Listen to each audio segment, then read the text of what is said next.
మొత్తం కెరియర్లో పర్సనల్గా కానీ ప్రొఫెషనల్గా కానీ మీరు బాధపడింది ఒకటి, సంతోషపడింది ఒకటి చెప్పాలంటే ఏం చెప్తారు సార్? సినిమా పరంగా బాధపడిందే లేదు. ఎప్పుడన్నా ఒకళ్ళిద్దరికి అభిప్రాయ భేదాలు వస్తే డబ్బులు ఇక్కడ తీసుకోవడం ఇచ్చుకోవడం ఇది తప్ప, గడ్డి లాక్కోవడం ఇది తప్ప, ఇక్కడికి వచ్చి సఫర్ అయి బాధపడిందే లేదు. ఎప్పుడంటే కష్టపడ్డా ఎందురా డబ్బులు తిప్పుతాడు ఇది తప్ప మేజర్గా ఏమి లేదు. నేను బాధపడిందల్లా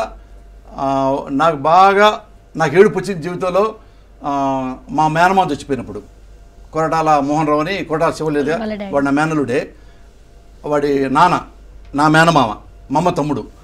ఆయన చచ్చిపోయినప్పుడు మా చిన్నప్పుడు చచ్చిపోయాడు 40 ఏళ్ళకే. అప్పుడు నేను చదువుకున్నా, చదువు అయిపోయింది అప్పుడు MA. నాకు జీవితంలో పెద్దగా కోల్పోయిన ఇచ్చా.